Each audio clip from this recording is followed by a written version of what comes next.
દાદર પર ઉભા કરીને લઈ લઈએ.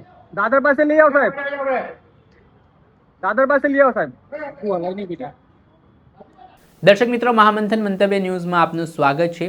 સુરતનો ચકચારી કેસ, જેમાં ગેંગસ્ટર સતીશ મરાઠાની થોડાક દિવસ પહેલા કેટલાક શખ્સોએ ઘાતકી હત્યા કરી નાખી હતી. આ ઘટનાથી સમગ્ર સુરતમાં ઘેરા પ્રત્યાઘાત પડવાની શરૂઆત થઈ હતી અને કાયદો અને વ્યવસ્થાની સ્થિતિ સામે સવાલ પણ ઉઠ્યા હતા. હવે આ ઘટનામાં એક વધુ ચોંકાવનારો ખુલાસો થયો છે, જેમાં સતીશ મરાઠાની કારમાં આરોપીઓએ જીપીએસ ટ્રેક લગાવ્યો હતો, જેના કારણે સતીશ ક્યાં જઈ રહ્યો છે, કોને મળી રહ્યો છે, ક્યાં તેની મુવમેન્ટ્સ છે, તે તમામ વિગતો છે તે આરોપીઓને મળતી હતી.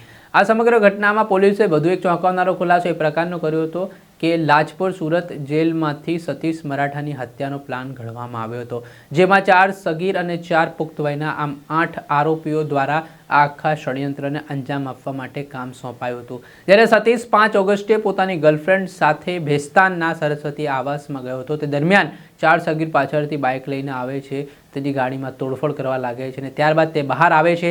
ત્યારે અન્ય લોકો, આરોપીઓ છે તે હથિયારો, જેમાં કુહાડી, તલવાર સહિતના ઘાતક હથિયારો સાથે તેને સાઈડમાં લઈ જઈને ખૂબ મારે છે. 40 જેટલા ઘા તેના પર ઝીંકવામાં આવે છે. આ ઘટનાથી રૂવાડા ઊભા થઈ જાય તે પ્રકારની સ્થિતિ નિર્માણ થઈ હતી.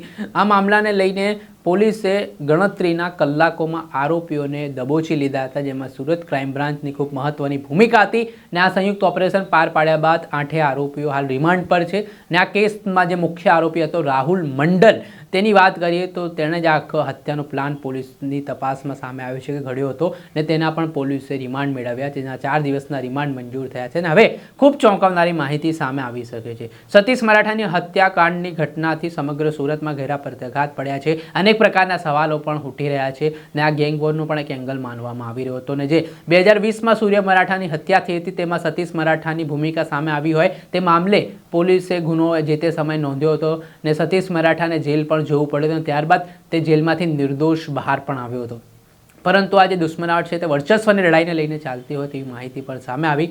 હવે આ મામલે જે પરિસ્થિતિ નિર્માણ થઈ છે, હવે રિમાન્ડ દરમિયાન શું ખુલાસા થાય છે તે અપડેટો આપના સુધી પહોંચાડીશું. એટલે મહામંથન મંતવ્ય ન્યૂઝ ચેનલ જોતા રહો, લાઇક કરો, શેર કરો.